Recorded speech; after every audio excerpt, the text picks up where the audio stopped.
Sorry, what? Uh, I can start. Is this the start now?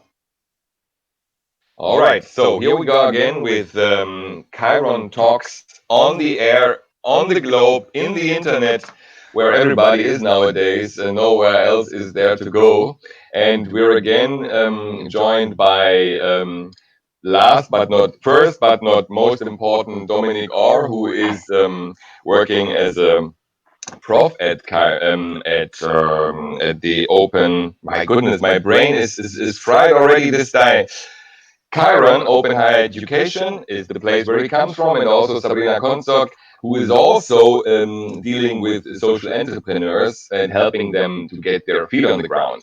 And our special guest today is Laura Hlliger from Dresden. She is calling herself an open strategist, which is something we really want to find out what that could mean. And Laura, everybody who comes in here must say something, must tell some story of what just happened to them recently, so we can have a laugh. So, do you have something? What do you mean by recently? Because of the pandemic or No, just just well, a random anecdote? exactly. Okay, well, I have a garden and I've been spending a lot of time in the garden. And I have aphids on my spinach. Aphids are little tiny bugs that are on the spinach or other plants, and they kind of like suck the life form out of the plants. And I want to get rid of them because it is a real pain to clean these bugs off the spinach when you want to eat them. So I went online to see how you do that. And the best, most ecological way to get rid of aphids is to introduce ladybug larvae to your garden. So now I am a person who is going to buy like thousands of ladybug larvae, which seems like a very peculiar turn of events in life. Like I was never standing somewhere and thinking, I want to buy ladybug larvae. It's just such a weird little thing that Well, I. in the moment when you said you went online, I thought the story would continue. I went online and I forgot that I even had a garden. Okay, Sabrina, it's your turn. Say hello to everybody.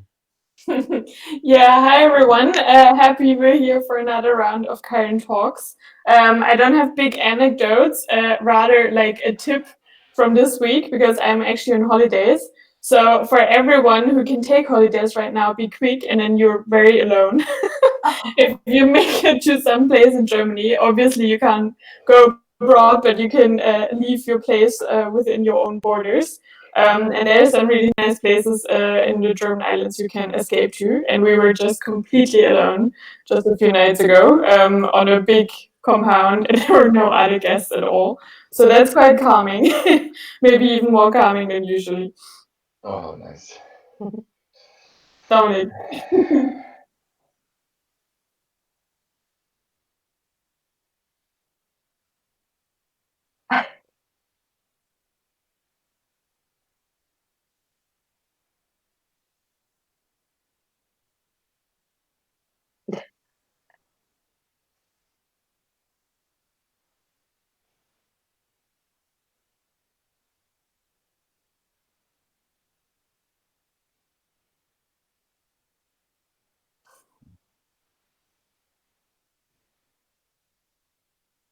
Yeah, that's the beauty about it. Well, then, let's go right into it. Laura, how did you get to us? How did Dominic, where did Dominic find you? Well, he tweeted at me on Twitter, and he name dropped Dr. Doug Belshaw, who is one of my colleagues at We Are Open Co-op. And Doug and I have worked together for 11 or 12 years. He's a good friend of mine. And I guess when Dominic said, "Hey, Doug said you'd be great," I was like, "Oh, great. I gotta do this thing for Doug." So, and then Dominic sent me the Kiron education, and I cyber stalked you guys a bit, and I said, "Ooh, that looks like an interesting organization. I really appreciate any organization working to provide education for anybody, but especially refugees. So I really like what you guys are doing, and I said, sure, happy to come and have a chat.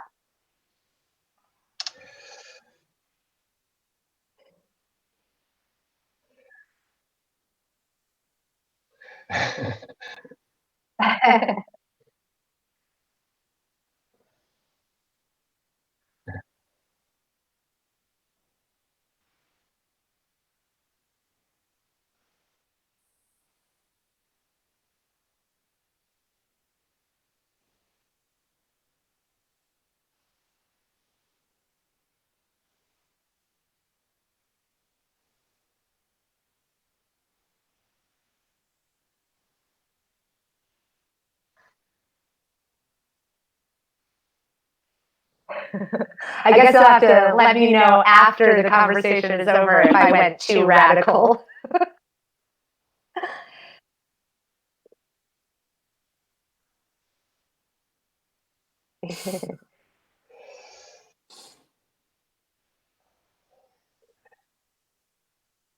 Well, I was really surprised by the title "Open Strategist." I mean, I understand that there's something going on to make educational and other tools available for free, for instance, to NGOs. I saw that you work with Greenpeace.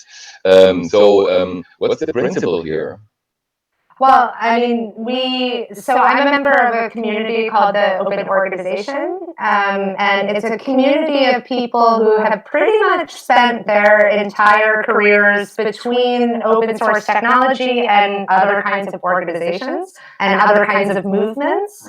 And this group of people actually spent quite a bit of time over the past 4 or 5 years defining what is it about open source that works so well? What are open principles? And we came up with 5 different principles. It's transparency, inclusivity, collaboration, community, and adaptability.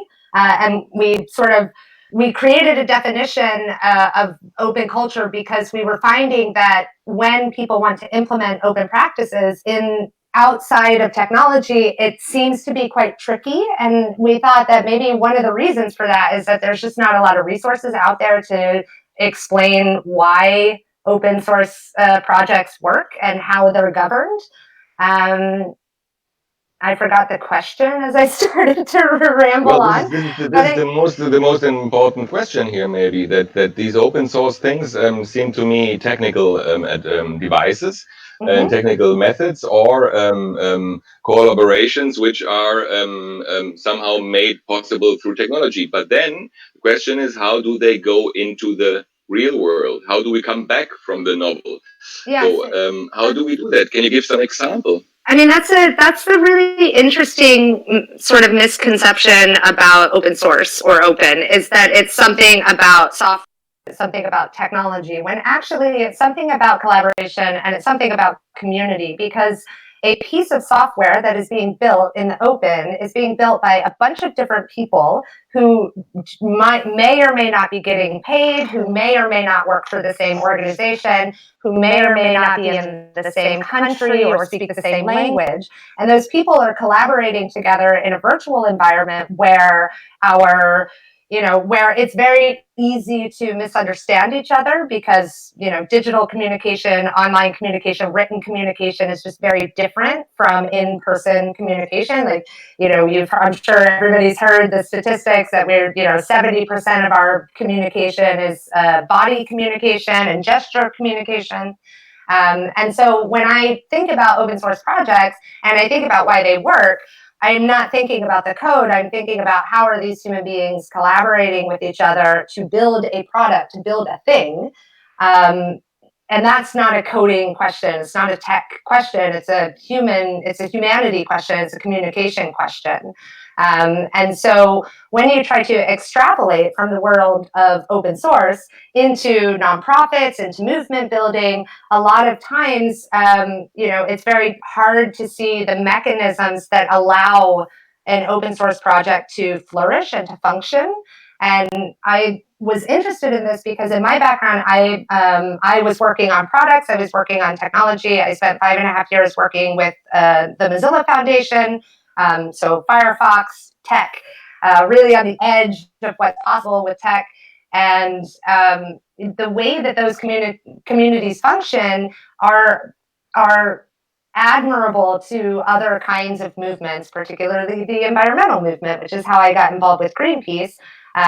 Because actually the reason I got involved with Greenpeace is because Greenpeace had a theory that there was something about open source, something about that world that was interesting for them as an environmental organization and an ecological organization, and they wanted to sort of understand how it worked. And they wanted somebody to help them understand that from a sort of a metaphysical perspective, which is how I saw a job posting that used all of these words like people-powered movement and community engagement. And I thought, okay, what they're looking for is they're looking for an in to open source. They're looking for an in to understanding these principles. And that was 4.5 years ago, and I'm still working to help them change the way that they interact with their supporters, to use open principles in the software project, Planet 4, which I will include a link in the show notes, but it is an engagement platform for activists that Greenpeace has been building. And yeah, I think that it's when you are able to document a particular way of being, it's easier for people to sort of see how they might be able to implement some of those behaviors into their own work. And I think a lot of what I do is simply translation between not only open source and nonprofits, but also between different movements, because there are a lot of movements that have similar values, but use different words to express those values.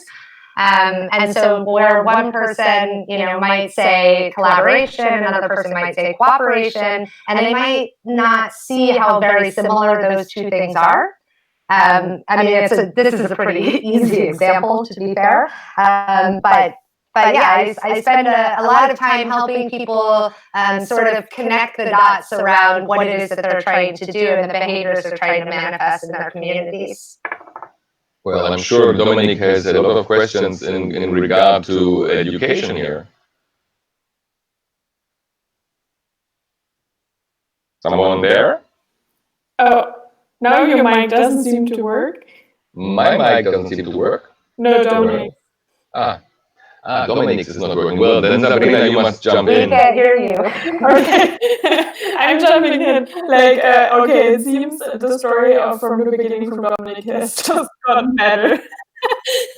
No, so obviously I have some idea about what Dominic would ask, but especially, of course, what's interesting for us is Kiron, right? I mean, we're all into this open educational resources and are trying to really push that movement, and I think that's why it's so exciting to talk to you about that as well, because obviously, the more of those communities exist, no matter what kind of issue area, the more people and funders and other supporters and actors, stakeholders, they start to understand what it's all about, right?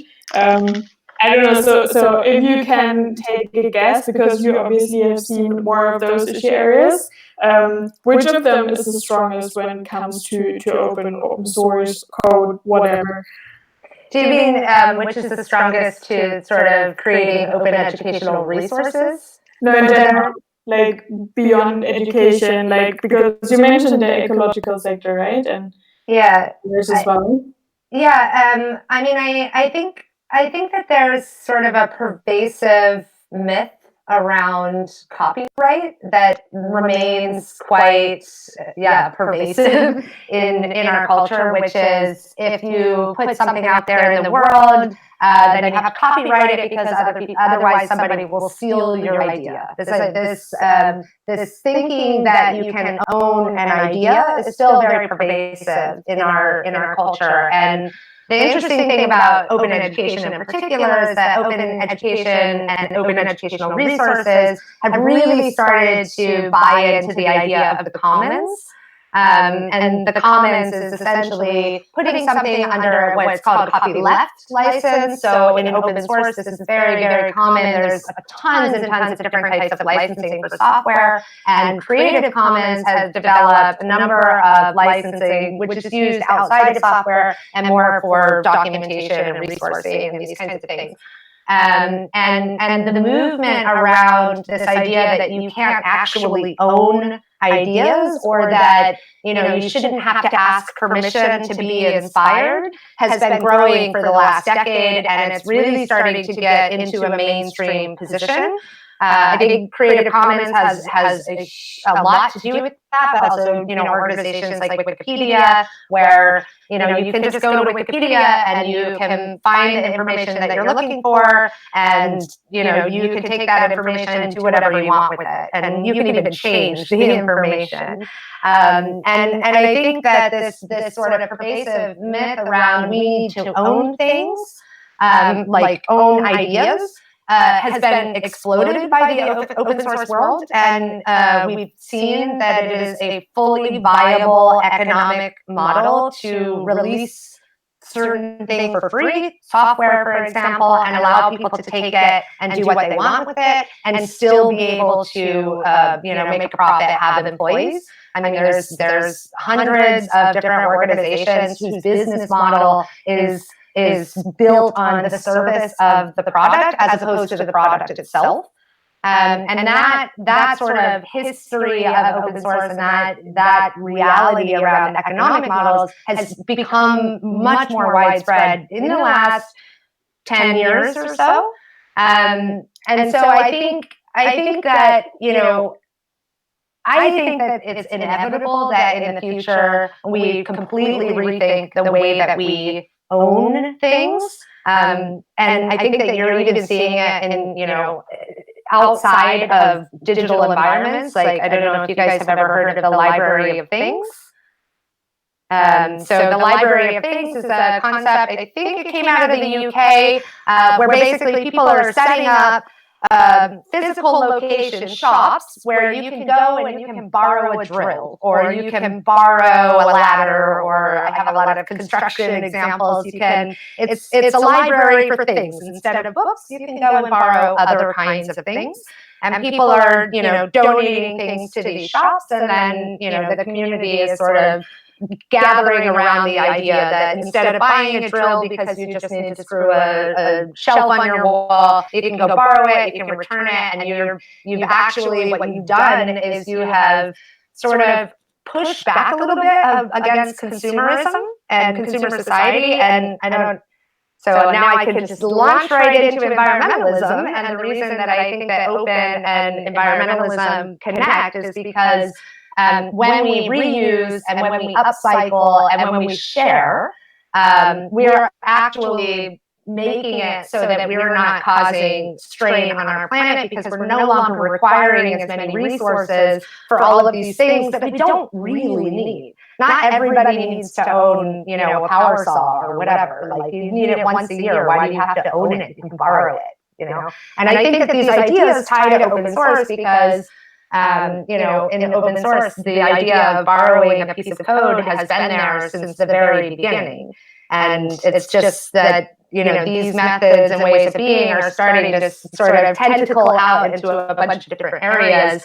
And I think it's really interesting because I don't function well in hierarchies. So being open and collaborative is more part of my own personal and professional makeup. But I'm also very interested in this idea that we, as a global society, have a responsibility to protect the place that we live and to try to work together. I think there's something about this collectivism about open source that pulled me in, and then pushing it back out. I try to talk about and show how collective behavior actually matters, not only in technology, but in the rest of life. What do you mean by collective? That's a very difficult term. I had a pupil, a person who worked in in one of these startups and one of these companies where they program apps. In this case, it was an online bank. It was a very, very interesting bisexual a girl, kind of. And she was really, from my understanding, extreme, because she said, well, she doesn't go out very much. She doesn't know so many people in the city. She's in Berlin. But she has thousands of friends in the online community, the collective that you maybe are referring to. And well, I find this a little bit scary, I must say. So that the definition of collective is now through the channel. And of course, especially now through the COVID time, I have made a lot of nice acquaintances and have a lot of productive things going on. So I see this side too, but I see also the other side. So I don't know how you can be so 100% positive about it. I see it not without shadows and problems.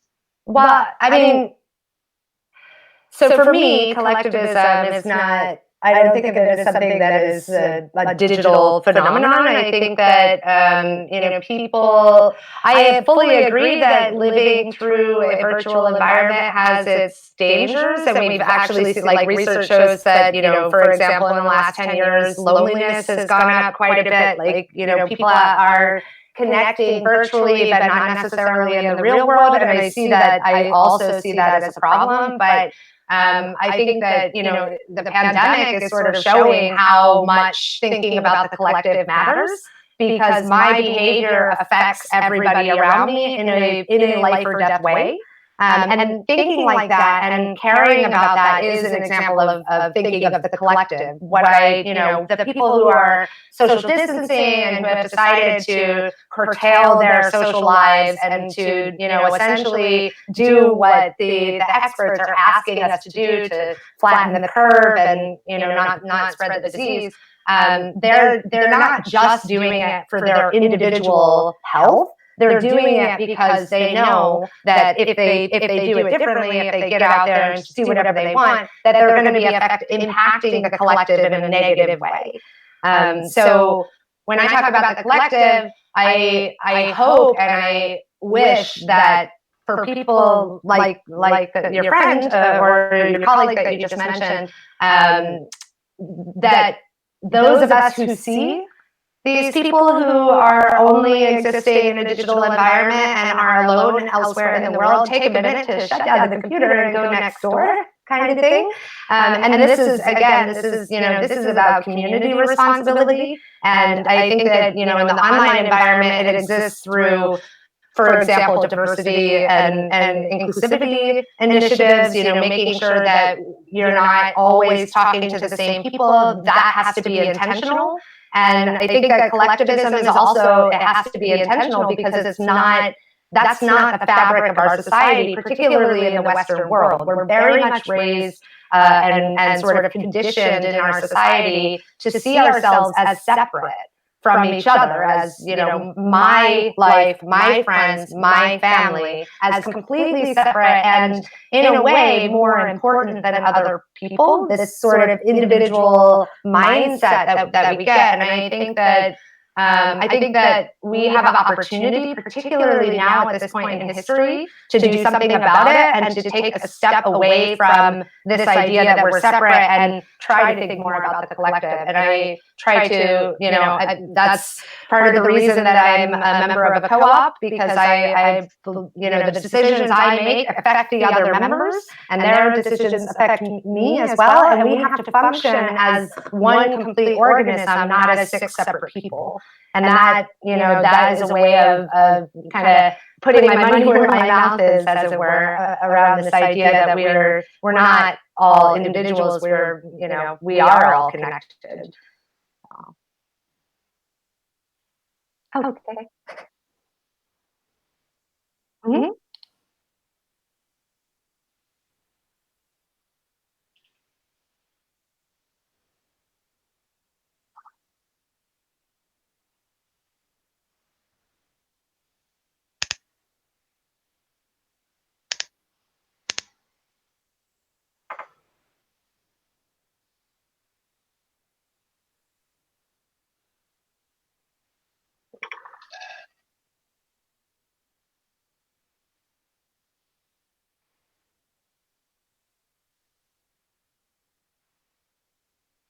Mhm.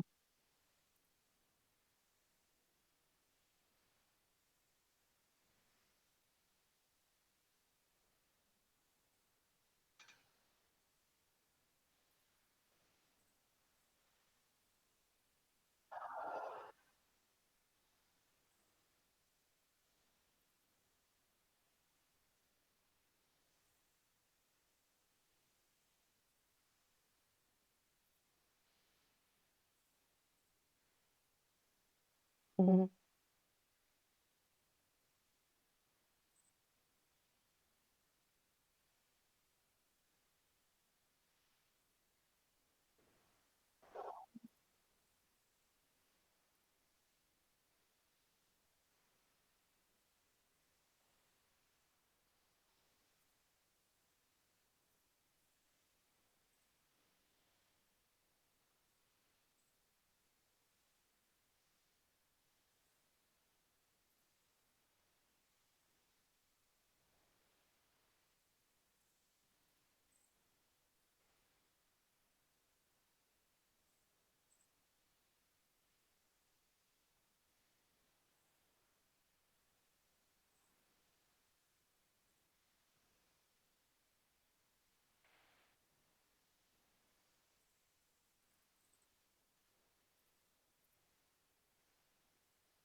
Mhm.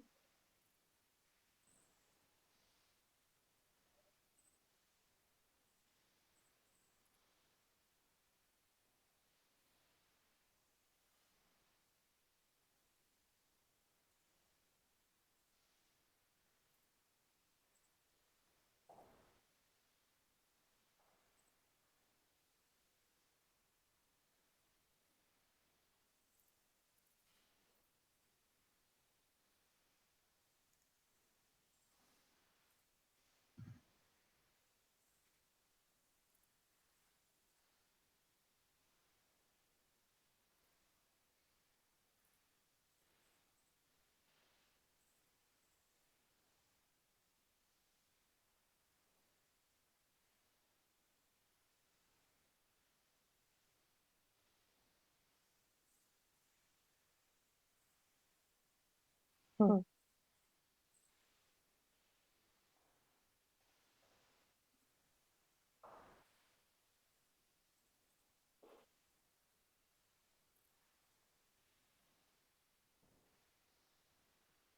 I mean, it's really interesting because I am a person who always remixes first. I never start from scratch ever.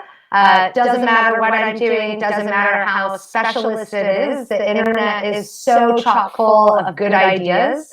And I think that part of the reason that I've been successful or that I've been able to get ideas across is because they aren't all mine. I'm a relatively intelligent person, but I mean, there's billions of people in the world, and thinking that I know better than all of them seems a bit arrogant, I guess. And so I always go out looking for insights and ideas. And I think that this is sort of I guess it's a creative mode of being. I mean, if you read, the history of different artists and writers, many of them did this. They went out and they got inspired before they started, and they often got inspired by essentially remixing other people's ideas. And so when I find people who really want to start from scratch, I try to inspire them and give them a little bit of padding to start something. So I'm not entirely sure how to sort of change that behavior, but I think it is a mindset and a behavior. It's really about seeing yourself as a conduit to a particular thing, and then allowing other people to influence what goes into the conduit, because you honestly believe that there are other people that have something to say about it, if that makes sense. I feel like I just kind of rambled that answer, but what I'm trying to get to is that, that like, it's this mindset of, us being alone when we have this technology that connects us to billions of other people, and seeing other people and other people's ideas in a particular light allows you to to build off those ideas and be inspired from those ideas, and if they're properly licensed, to reuse them. So. Well, Dominic, you also mentioned education. Well, open. I like the idea that, for instance, school books can use materials available for. We talked about this the other time, no? So there is a strong part to it to open. In this case, the access to information, or even to elaborate information that helps people to grow. On the other hand, I would also say that education is not a flat hierarchy. Young people now, teenagers, sometimes missing out, miss that the teachers or the parents are authoritarian, are an authority. I mean, sorry, so that they can have a limit and an aim to where to go to, and also how you say, a disciplination that helps them to adjust, and so they don't have that, and so they become indifferent in a way. They don't have these. How do you what do you mean when you say that Kiron is a flat hierarchy, and how do you relate this to education? Because the people use apparently what Kiron offers, but it's a voluntary use. It's an open structure. It's not a school, right?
I just want to jump in and address something about the language here, and this idea that people lose orientation because they don't have authority over them. I think that if educators think of themselves as authority, then that's quite a strange dynamic to put in a learning situation, when an educator should be a mentor, should be a guide, should be a person that is, trying to develop their learners to have some sort of self-autonomy in the first place, whether digital or not.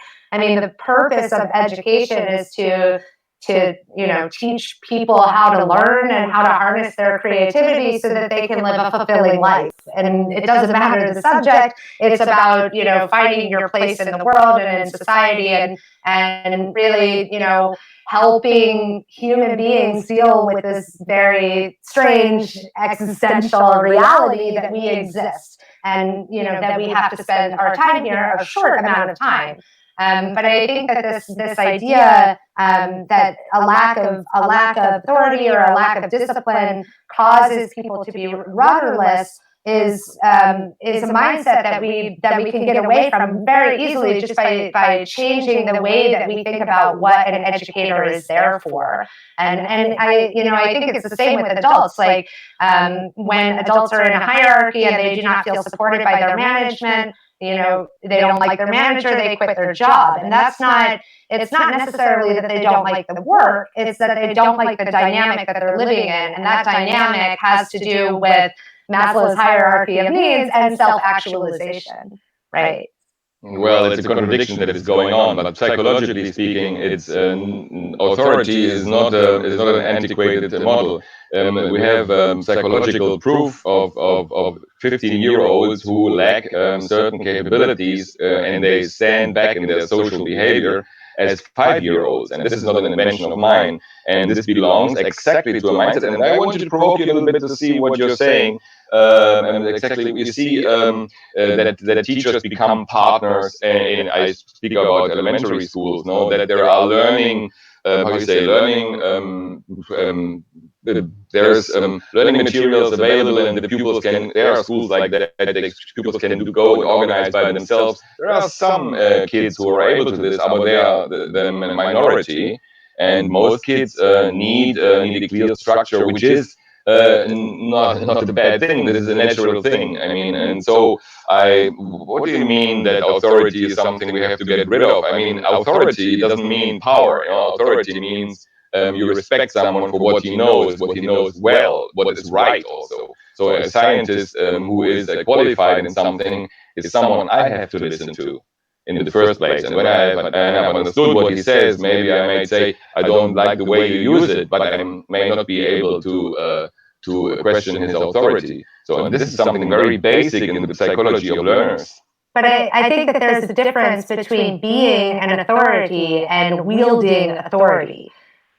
The way that the way that a learner connects with the material, if you are being an authority around the material, is very different than if you're wielding authority around the material. If you're telling a learner you have to do this, the response, the psychological and otherwise, is going to be very different from this is the thing that interests me and I know everything about it, and here, get engaged. I think that it's just a difference in the way that we're interacting with other human beings, because it doesn't matter what age somebody is. If we're treating them with a particular level of dual respect, then their response in the situation is going to be different than if we're treating them as if they are underneath us in some way.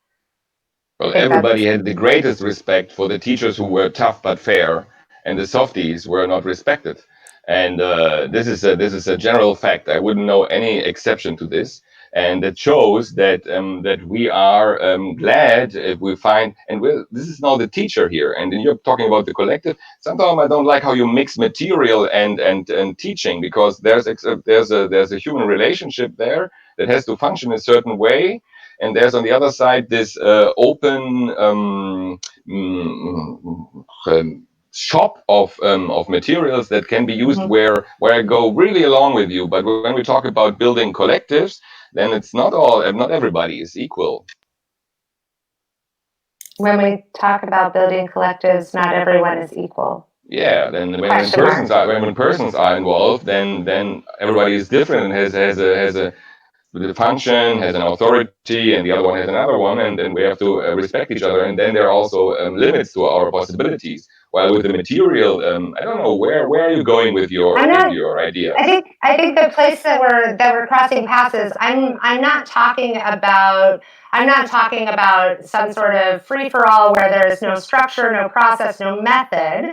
I'm talking about the way that we interact with other people. Like I'm talking about the mindset of authority, not this method and structure around a learning situation, for example. So I am 100% with you. Learners need structure, and learners need, you can't just throw things at them and be like, here, learn, because that doesn't work. But I guess where I'm coming from is this sort of tension between having, telling people what to do and inspiring people. It's just, I think that it is more successful, successful is not the word I want, effective. It's more effective to inspire people than to demand things from them. And I think that it leads to better learning, because when people are inspired and curious, the learning that develops there also contains a bit of self-actualization. They feel proud of what they're able to do because they've been inspired to do it. Whereas, demanding things from learners sort of leads to resentment and people who have not great learning experiences, and then, maybe turn off to the idea of learning completely. I think that's where the tension might be. Yeah, I think it's a super interesting discussion, right? Because I feel it portrays both ends, right, or both ends of the spectrum, and I feel we're coming from, or I mean, it's a fact, right? We're coming from this very structured and built through system, where we also learned in order to function in a certain system, right, and function a certain way, and that doesn't work anymore because we need to move the needle towards more creativity and individual solutions, and also like enable people to become more creative and self-empowered, right? But I also agree with Tino, or like I think also with you, Laura, to a bit, that we need to find the balance, right? Because it's the same thing with open educational resources. If we would now say like all educational institutions just start to create them no matter what and no matter how, and then we have this big pile of data and content and I don't know what, then maybe it also won't help, right? We still need some kind of structure, some kind of pathway building or whatever it might be, right, in order to make sense of it and in order to use it in a way that it's also most useful to the learners or the users. So I feel that's for me that's a big challenge, no matter if it's in education or in other open movements, that you find that balance, right, between creativity but still usefulness and thereby also a certain amount of structure. There's also this awareness between the difference between an expert and a novice, and that plays in quite heavily with open educational resources. In your example, if everything just goes open all at once and everybody can make everything, then where's the quality control? And how are you ensuring that your resources are actually good resources? So I think that a lot of the time there's a misconception that open means everything is all equal and anybody can do everything and there's no structure and it's just total chaos. But I think that with the mechanisms and the governance and the processes that are paired with successful open projects and successful open education as well, that it's quite clear that it's not so simple as to just everything's out there and it's free and anybody can do everything. There is a lot more process and structure around it, which is why I call myself an open strategist, because I see what those structures are. I know what makes a good open project function, how people, how we wrap process around that so that, in the end, it is something that is, has a particular level of quality.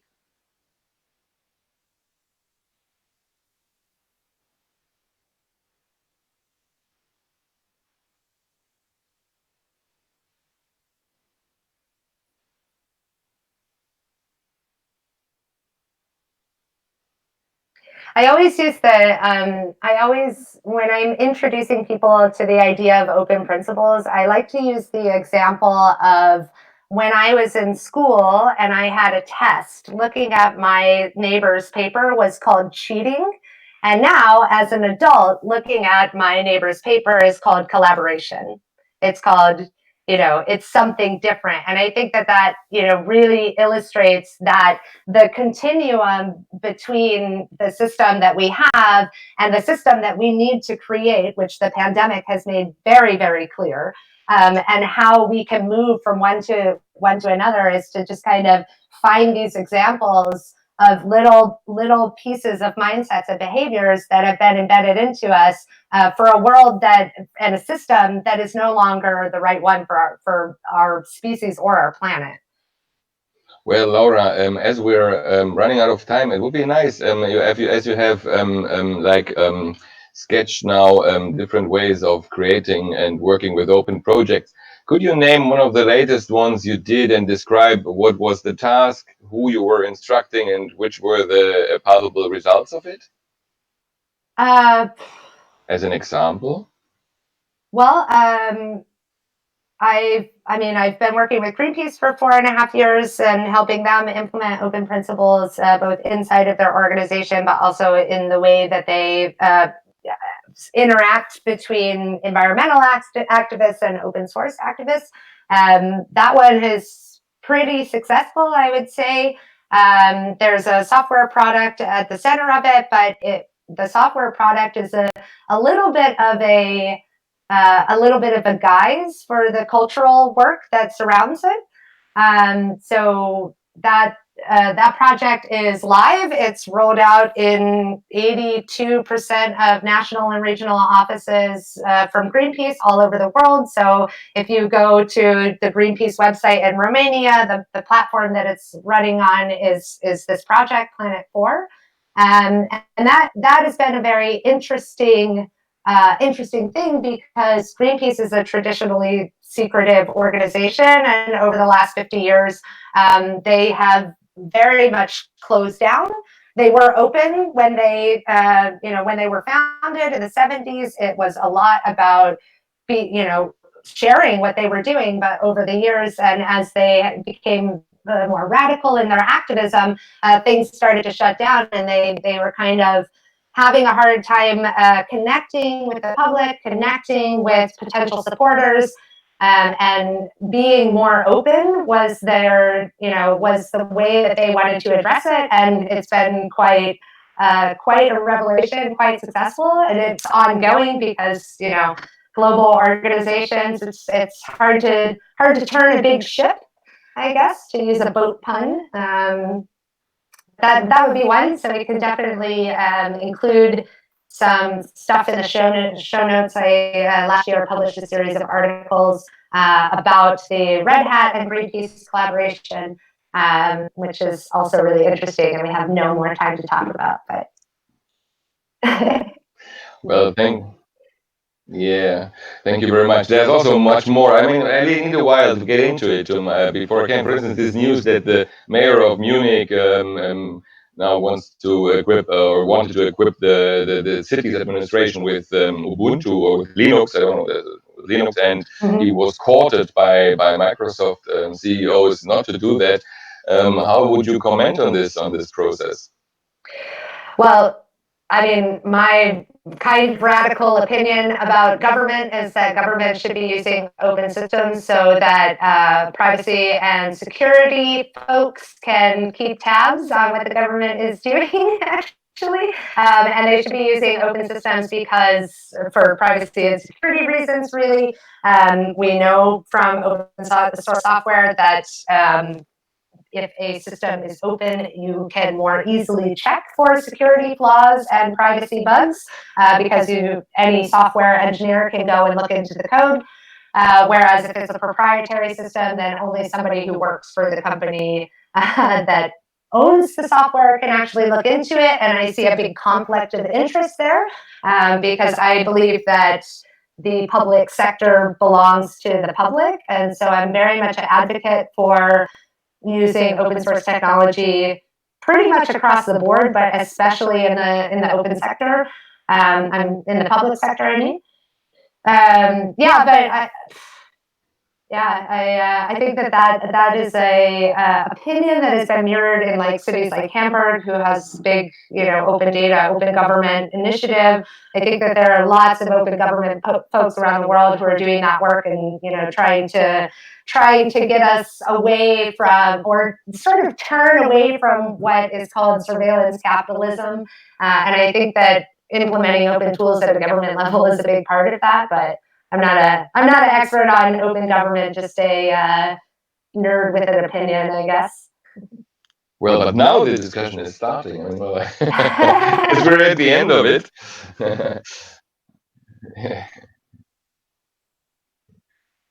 That's Exactly. true. So, well, Dominic, maybe it's for you to wrap it up today. Come on. No, we can hear you. We can hear you. Oh. Okay, Oh, so well. there's just like a section, there's just a section of time where we're responding to you and nobody can hear you. That's great. Well, then I say it. Well, it was nice to talk with all of you today. It has stirred a lot of contradictions in me and things I'd really like to know and to contradict at the same time. And thank you, Laura, for being with us, and Sabrina and Dominic. And I hope we can find something as nearly as interesting as today again. For all the other listeners, there will be some information in the notes of the YouTube channel, and perhaps you can find later this talk also on a podcast. We will think about editing this a little bit properly so that it will sound really great for you. So thank you everybody, and I wish everybody a nice evening. Thanks, Dominic. Sorry I can't hear you well, no, so all right, goodbye. Good stuff. I will look into your books. I saw something that I want to see. We should put your website on the comments. Sure, thanks. Yeah, thank you a lot. Goodbye.